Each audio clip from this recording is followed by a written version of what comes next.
मैं कोर्ट में किसी की फाइनल आर्ग्यूमेंट सुन रहा था। आप केस के बारे में जान के हैरान हो जाएंगे।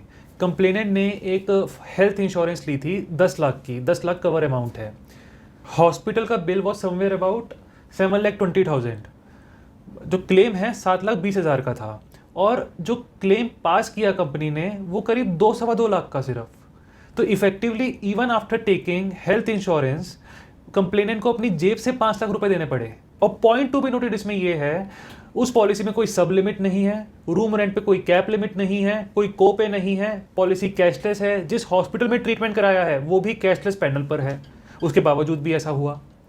तो आपके साथ ऐसा ना हो, इसलिए ये वीडियो मैं आज ये लेकर आया हूं।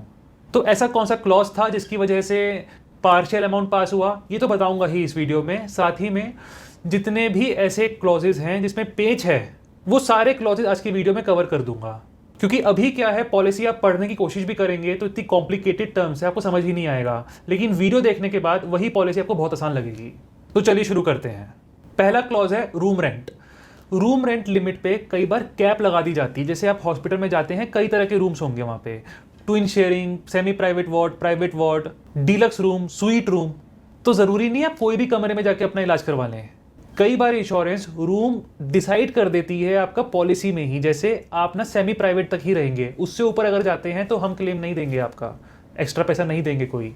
या फिर उसको अमाउंट में सेट करते हैं। फॉर एग्जांपल आपकी 10 लाख की पॉलिसी है, पूरी वीडियो में हम 10 लाख की पॉलिसी, 10 लाख कवर अमाउंट वाली पॉलिसी लेके चलेंगे, तो उसका 1% तक अलाउ कर देगा आपको, यानी 10,000 पर डे तक का कमरा आप ले सकते हैं।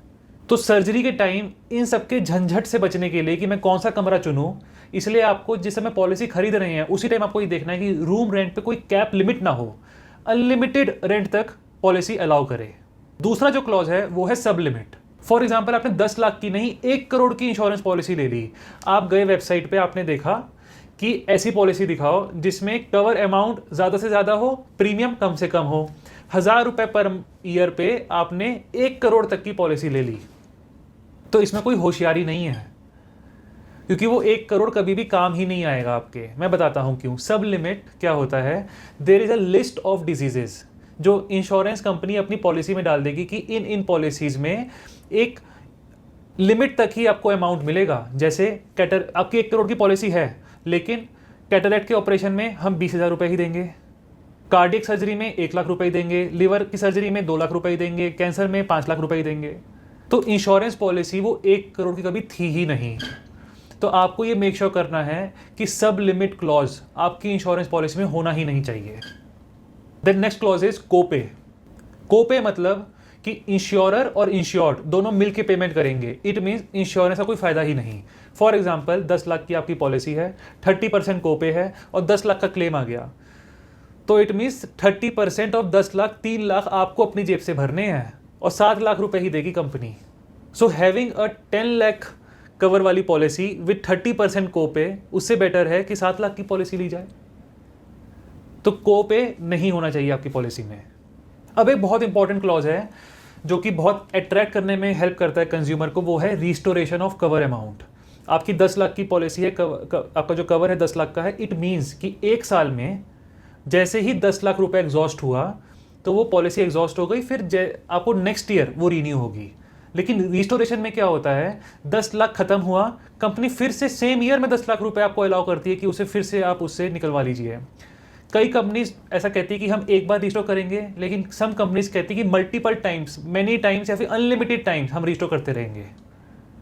तो जहाँ पे भी रिस्टोरेशन है, पहली बात तो प्रीमियम अमाउंट आपका बढ़ जाएगा। दूसरी बात, वहाँ पे टर्म्स एंड कंडीशन बहुत महीन हो जाएंगी, आपको बहुत ध्यान से पढ़ना है। जैसे फॉर एग्जाम्पल 2 तरह के रिस्टोरेशन हो सकते हैं। आपकी 10 लाख की पॉलिसी है, आप हॉस्पिटल गए, बिल आया 2 लाख का, तो 2 लाख रुपये आपने खर्चा किया, तभी 2 लाख रुपये रिस्टोर हो जाए उस पॉलिसी में, तब तो बहुत बढ़िया पॉलिसी है। लेकिन कई पॉलिसीज में क्या है, पहले पूरा 10 लाख रुपए एग्जॉस्ट होना चाहिए, फिर ही रिस्टोर होगा अमाउंट। आप पहली बार हॉस्पिटल गए, बिल आया 9.5 लाख का, उसमें 50,000 रह गए।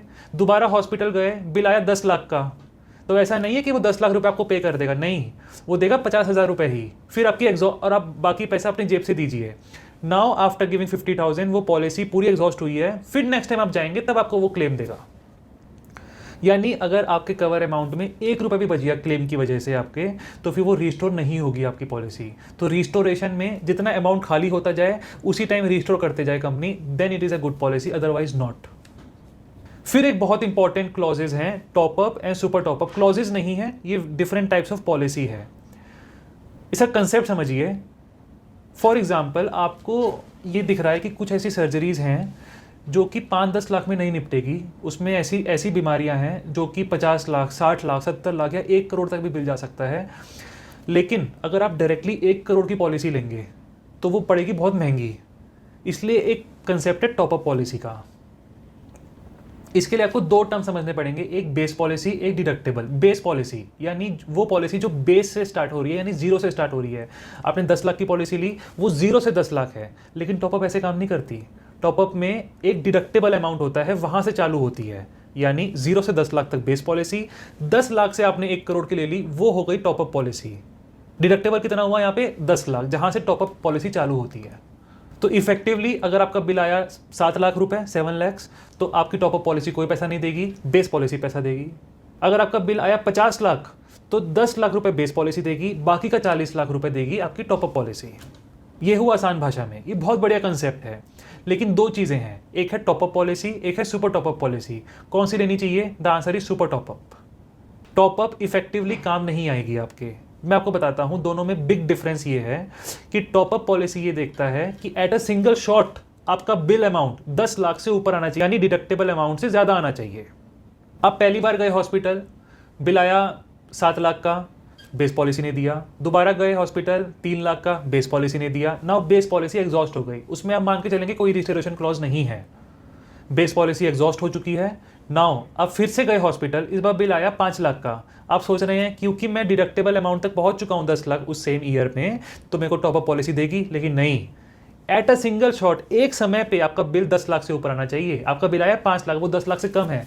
यही आपका बिल आया होता 15 लाख, तो फिर टॉपअप आपकी एक्टिवेट होती। 10 लाख रुपए तब भी आपको अपनी जेब से देने पड़ते हैं क्योंकि आपकी बेस पॉलिसी एग्जॉस्ट हो चुकी है, और 5 लाख देता आपका टॉपअप। सुपर टॉपअप ये नहीं देखता कि एट अ सिंगल शॉट कितनी बिलिंग हो रही है। सुपर टॉपअप ये देखता है कि एक साल में आप डिडक्टेबल हिट कर पा रहे हैं या नहीं। आप पहले बार गए, 7 लाख का बिल आया, बेस पॉलिसी ने दिया। 3 लाख का बिल आया, बेस पॉलिसी ने दिया। Now you have reach to the deductible amount that is 10 lakh in a single year. अब आपके पास जो भी बिल आए, 1 लाख, 2 लाख, 20 लाख, 50 लाख, सुपर टॉपअप आपको पैसा देगी, पूरा पैसा देगी, क्योंकि आप एक साल के अंदर पहुंच गए। Main difference between top up and super top up is, top up में एट अ सिंगल शॉट देखा जाता है कितने का बिल अमाउंट आया, और सुपर टॉपअप में इन अ सिंगल ईयर। अब एक बहुत बड़ा क्वेश्चन खड़ा होता है, क्या बेटर है, सुपर टॉपअप या restoration? The answer is still super top up, क्योंकि अगर आपका बिल आया है 50 लाख, तो 10 लाख बेस पॉलिसी में से और 40 लाख सुपर टॉपअप, आपका 50 लाख रुपए कवर हो जाएगा। लेकिन रिस्टोरेशन में 50 लाख रुपए का अगर क्लेम आया है तो 10 लाख ही देगा वो, 40 लाख आपको अभी भी देने हैं। रिस्टोरेशन में 10-10 लाख करके अगर बिल आता जाएगा तब तो वो पे कर देगा पॉलिसी। इकट्ठे अगर बिल आया आपका तो पेमेंट नहीं होगी। This is the big difference. अब हमारी वीडियो का सबसे इंपॉर्टेंट क्लॉज, जिसके बारे में मैंने शुरुआत में बात करी थी, वो क्लॉज अगर आपकी पॉलिसी में है तो उस पॉलिसी को दूर से ही नमस्ते कर लीजिएगा, वो पॉलिसी नहीं लेनी। वो है रीजनेबल एंड कस्टमरी क्लॉज। आपकी पॉलिसी है 10 लाख की, बहुत बढ़िया पॉलिसी है, को पे भी नहीं है, रूम रेंट भी नहीं है, कुछ भी नहीं है, सब कुछ बढ़िया जा रहा है। आपका क्लेम आया 7 लाख का और कंपनी ने पास किया 2 लाख रुपए, क्योंकि कंपनी ये कहेगी कि बेशक आपने 7 लाख रुपए खर्चा किया है, यहाँ पे 7 लाख का बिल आया है, लेकिन रीजनेबली ये सर्जरी कितने में हो जाती है बाकी अस्पतालों में? 2 लाख की, तो हम 2 लाख देंगे। आप सोच रहे होंगे ना कितने नॉनसेंसिकल ये बात है, तो उतना ही नॉनसेंसिकल ये क्लॉज है। इसलिए क्लॉज अगर हो तो ये पॉलिसी नहीं लेनी। मतलब आप एक अच्छे अस्पताल में गए हैं, आपके पास बढ़िया पॉलिसी है, वही देखेगा कि दूसरा अस्पताल उस एरिया में कितने में ये सर्जरी कर रहा है। अगर वो कम में कर रहा है तो हम उस हॉस्पिटल में जो खर्चा लगता वो आपको खर्चा देंगे, बाकी आपको अपनी जेब से पे करना है। तो ये क्लॉज से बच के रहना है। नेक्स्ट है क्लेम सेटलमेंट रेशियो के साथ साथ आपको अमाउंट सेटलमेंट रेशियो भी देखना है, बहुत इंपॉर्टेंट है।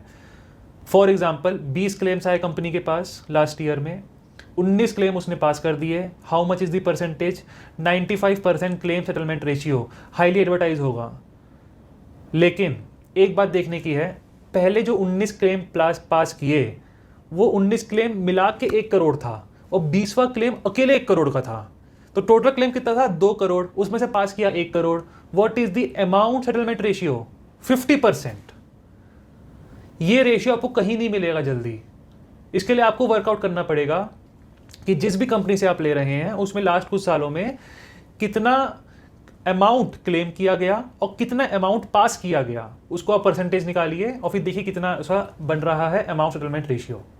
Now very important clause, continuity. Till when the policy will be valid. Policy कब तक वैलिड होनी चाहिए? टिल डेथ, जब तक मर ना जाए। लेकिन कई पॉलिसीज क्या करती हैं, जैसे ही आप 60 टच करेंगे, 60 ईयर्स के हुए या 65 ईयर्स के हुए, वो पॉलिसी खत्म। बीइंग द फैक्ट कि मोस्टली जो बीमारियां हैं वो बड़ी एज में ही लगती है। तो आपको ऐसी पॉलिसी लेनी है जिसमें ये जो कंटिन्यूटी है ये टिल डेथ हो, टिल लाइफ हो, बीच में कहीं ना रुके। फिर आपको वेटिंग पीरियड बहुत ध्यान से देखना है। लोग सोचते हैं 30 डेज का वेटिंग पीरियड है स्टैंडर्ड, आज से पॉलिसी लेंगे 30 डेज के बाद जाके हम हॉस्पिटल में जा सकते हैं, लेकिन ऐसा नहीं है। स्टैंडर्ड पीरियड है 30 डेज का। इसके अलावा क्रिटिकल इलनेस के लिए कितना पीरियड है वो आपको देखना पड़ेगा। स्लो ग्रोइंग डिजीज के लिए कितना पीरियड है वो आपको देखना पड़ेगा। प्री एग्जिस्टिंग डिजीज के लिए कितना पीरियड है वो आपको देखना पड़ेगा। It may go to 3 to 4 to 5 years as well. अगर आपको प्री एग्जिस्टिंग डिजीज है और उसमें 3 ईयर्स या 4 ईयर्स का टाइम है, तो कुछ ऐसे राइडर्स भी होते हैं जिसको आप परचेज करके वो 3-4 ईयर से कम करते हुए 30 डेज पे भी ला सकते हैं। लेकिन सारी प्री एग्जिस्टिंग डिजीज कवर नहीं होती इस राइडर में। आपको कौन सी प्री एग्जिस्टिंग डिजीज है, कितने का वेटिंग पीरियड चाहिए, वो उस राइडर में इंक्लूड है या नहीं, this you have to carefully work out. फिर एक बहुत इंपॉर्टेंट चीज़ आपको पूछनी है, देखनी है कैशलेस एंड रीइंबर्समेंट में। देखिए पहले शॉर्ट में समझिए, कैशलेस मतलब आपको पैसे नहीं देने डायरेक्टली हॉस्पिटल को, हॉस्पिटल लेगा या तो टीपीए से लेगा या फिर इंश्योरेंस कंपनी से लेगा। और अगर रीइंबर्समेंट है तो पैसे आपको अपनी जेब से देने हैं, देन आपको क्लेम करना है इंश्योरेंस पॉलिसी से। तो कैशलेस में पेपर वर्क थोड़ा कम हो जाता है और जो कन्वीनियंस है ज़्यादा होती है। लेकिन कैशलेस में आपको एक बात का ध्यान रखना है कि जो नेटवर्क हॉस्पिटल्स हैं वहाँ तो कैशलेस ट्रीटमेंट हो जाएगा। व्हाट इफ़ आप ऐसे हॉस्पिटल में आपको जाना पड़ा उस किसी सर्जरी के लिए जो कि नेटवर्क हॉस्पिटल नहीं है, तो यहाँ पे 3 केसेस हो सकते हैं। पहला केस, जो नेटवर्क हॉस्पिटल नहीं है वहाँ पे भी आपको कैशलेस ट्रीटमेंट मिले, तब तो वो पॉलिसी बहुत बढ़िया है। या फिर जो नेटवर्क हॉस्पिटल नहीं है वहाँ पे आपको रीइंबर्समेंट फैसिलिटी मिले फ्रॉम इंश्योरेंस पॉलिसी, तब भी वो बहुत बढ़िया है। और तीसरा, अगर वो हॉस्पिटल पैनल पे है तब तो कैशलेस देंगे, अगर हॉस्पिटल पैनल पे नहीं है तो कुछ भी नहीं मिलेगा आपको, कोई क्लेम नहीं मिलेगा आपको, तब वो पॉलिसी बहुत बेकार है। कैशलेस के नाम पे वो जैसे बेवकूफ़ बनाया जा रहा है लोगों को, तो उससे आपको बच के रहना है। फिर हॉस्पिटलाइजेशन में ही खर्चा नहीं होता, pre and post hospitalisation clause भी होना चाहिए। हॉस्पिटलाइजेशन पहले आप डॉक्टर को दिखाने गए, मेडिकेशंस हुई, फिर हॉस्पिटलाइजेशन हुआ, तो पहले के पीरियड भी कवर हो उसमें। फिर बाद के पीरियड में तो और भी खर्चा है, फॉलोअप है, मेडिकेशन है, बहुत तरह के खर्चे होते हैं, वो सारे उसमें इंक्लूड हों। तो मोस्टली पॉलिसीज 60 डेज का प्री हॉस्पिटलाइजेशन और पोस्ट हॉस्पिटलाइजेशन 90 डेज तक का देती है। वो आपको देखना आपकी पॉलिसी में है या नहीं। फिर हम 12 बात कर रहे हैं hospitalisation. What if there is no hospitalisation? आज की तारीख में टेक्नोलॉजी और मेडिसिन इतना अपग्रेड कर चुकी है खुद को कि जिन सर्जरीज में पहले बहुत कई दिन लगते थे, आज की तारीख में कुछ घंटों में हो जाती है। पेशेंट हंसते हुए आता है, सर्जरी होती है, हंसते हुए जाता है। This is known as day care treatment. जैसे कैटरैक्ट की सर्जरी होती है या फिर जो वेरिकोज वेन्स है, बहुत तरह की वेस्कुलर सर्जरीज हैं, सबकी ये सब चीज़ें जो होती है वो डे केयर में आ गई है। तो मोस्टली डे केयर सर्जरीज आपकी पॉलिसी में इंक्लूड होनी चाहिए।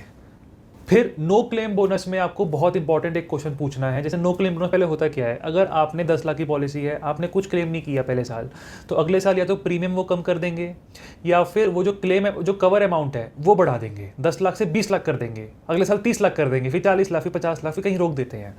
फॉर या 50 लाख तक आपकी पॉलिसी रुक गई। Now you have to ask, जब आप कुछ सालों बाद क्लेम करेंगे तो आपकी पॉलिसी 50 लाख पे मेंटेन रहेगी विद सेम प्रीमियम, या फिर वो रिवर्ट बैक हो जाएगी 10 लाख पे? अगर वो 10 लाख पे वापस आ जाती है 50 लाख से, तो जैसे आपको कोई क्लेम बोनस का कोई बहुत बड़ा बेनिफिट मिला नहीं जिसके लिए आपने प्रीमियम, हाई प्रीमियम पे किया। तो ये आपको पता कर लेना है कि वो पॉलिसी वापस 10 लाख पे ना है, 50 लाख पर ही रहे। लास्टली आपको सारी इंश्योरेंस में एक क्वेश्चन जरूर पूछना है एजेंट से और अपनी डॉक्यूमेंट्स में देखना है that what are the exclusion clauses. क्या चीज़ें ऐसी हैं जो इस पॉलिसी में इंक्लूड नहीं है। जैसे एक बहुत फेमस एक्सक्लूजन क्लॉज है, hospitalisations which are not medically necessary, यानी कुछ ऐसी बीमारियां होती है जिसको हम मेडिकेशन से भी ठीक कर सकते हैं, और हॉस्पिटलाइजेशन भी कर सकते हैं। लेकिन डॉक्टर ने ओपिनियन दी कि यहाँ पे हमें इन्वेजिव सर्जरी करनी पड़ेगी, तो सर्जरी कर दी।